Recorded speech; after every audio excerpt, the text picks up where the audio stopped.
Love yourself because you have to live with yourself every single day. Yes, guys. So, can I ask you something a little uncomfortable? Just think if someone talked to your best friend the way you talk to yourself, would you let them stay in your life?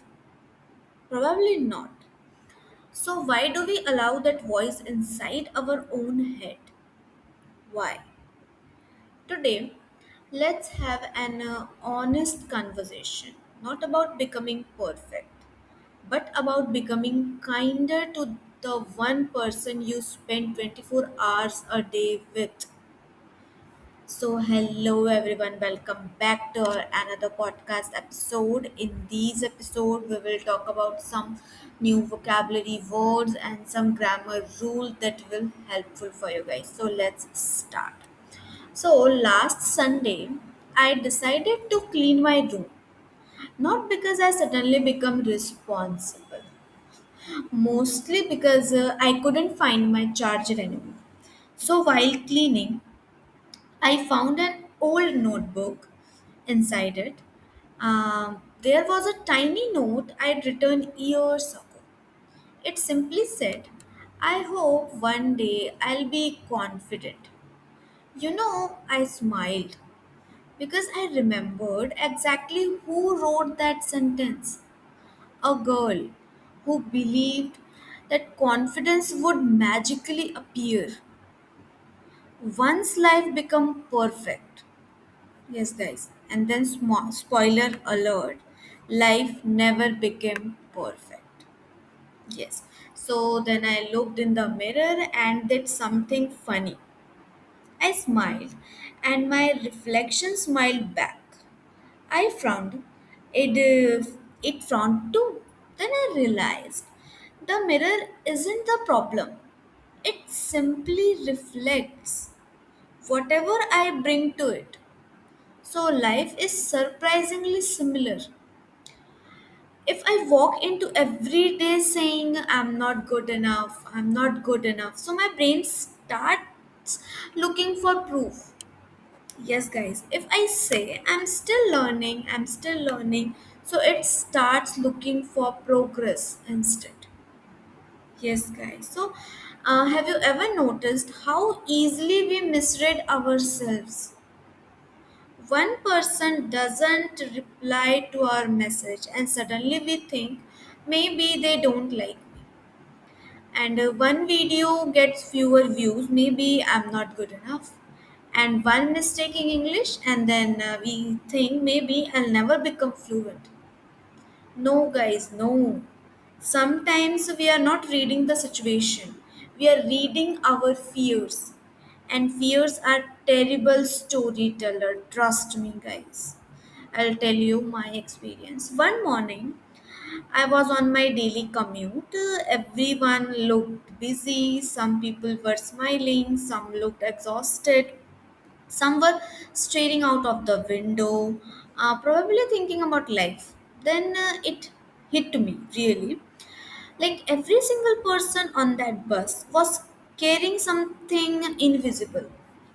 Some carry their dreams, someone carry their disappointments, some carry their fears, some carry their hope, and suddenly I become a little kinder. Not because to them, but to myself too. Because we are all trying our best, even if it doesn't always look impressive. Then my phone showed me a picture from 2 years ago, and my first reaction was, why did I think I looked so bad back then? Why? Isn't that funny? Because back then I was criticizing that version of myself, and today I actually miss her confidence. Yes, guys, sometimes we don't appreciate who we are until we become someone else. And that's exactly why learning to yourself isn't about becoming perfect. It's about stopping the habit of waiting until you are perfect. So by the way, did you notice the verbs I have using? I said I found an old notebook. That's an irregular verb. Not find it. It's find to found. Then I said I cleaned my room. That's a regular verb. Clean to cleaned. So native speakers don't stop and think, is this regular or irregular? They hear these forms so often that they become natural. And that's exactly how I want you to learn English. Not from a list, but from stories. Then something happened. That changed the entire conversation I was having with myself. So I stopped at a coffee shop, ordered my coffee, and the barista smiled and said, "How's your day going?" Without thinking, I replied, "It's okay." Then I laughed because wasn't that my default answer for everything? Like, how are you? And my answer is, I'm okay. Then another question, how's work? And my answer still same, it's okay. And someone asked me, how's life? And my answer still same, it's okay. And sometimes we are so busy for surviving, we forget to ask ourselves, am I actually happy? Then my inner voice started talking, like my inner critic. You should have achieved more by now. And then me, maybe, but I have also survived things I once thought I never could. The critic became quiet. Then I remembered something. We are always tempted to compare our behind the scenes with someone else highlighted reels. Yes, social media is funny like that. You see someone smiling in one photo and assume their entire life is perfect. Meanwhile, they probably spend 10 minutes arguing with Wi Fi before uploading the picture. Yes, we compare our real lives to edited moments. Of course, we'll feel behind. So there's another word is barley. Sometimes we say I barely have time, I barely slept, I barely recognize myself in that old picture. Notice how barley doesn't mean never. It means almost not. And that's an important difference. So here's something that changed my confidence, guys. Instead of asking do people like me, I started asking do I like the person I am becoming? And that question doesn't depend on like followers or compliments, it depends on you. And remember the grammar from earlier I've used regular and irregular verbs. Listen carefully. I walked home. Walk to walked. It's regular. And then I went home. Go to went. It's irregular. I thought about my future. Think to thought. It's irregular. And then I smiled at myself. Smile to smiled. It's regular. See, you just learned grammar without stopping the conversation. So before we finish, I want to leave you with this.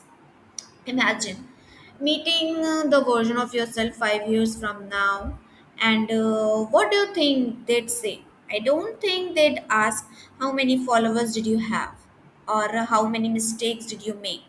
I think they'd simply smile and say, thank you for not giving up on me. That's thought. So makes me want to be a little kinder to myself today. So today's challenge is complete this sentence. Today I'll stop saying dash dash dash to myself. Maybe its chances I'm not good enough, I'm too late, I'll never improve and replace it with. So I'm still learning. Write your answer below, guys. So before we finish, let's take a small word tour. So first word is misread. Its meaning to understand something incorrectly. For example, I misread the situation completely. And another example is don't misread one mistake as failure. And our next word is tempted. tempted meaning feeling like you want to do something even if it isn't the best choice. For example, I was tempted to quit, and next example is she was tempted to compare herself to other. Our next word is barley, meaning almost not, only just. For example, I barely slept last night. We barely finished one time. And next word is commute. Commute means the regular journey between home and work or school. For example, I listen to podcasts during my commute, and next example is his commute takes 40 minutes. So, you never know, guys. Your comments might become the encouragement someone else needs today. So, I'll see you in the next conversation. Stay tuned with me, guys.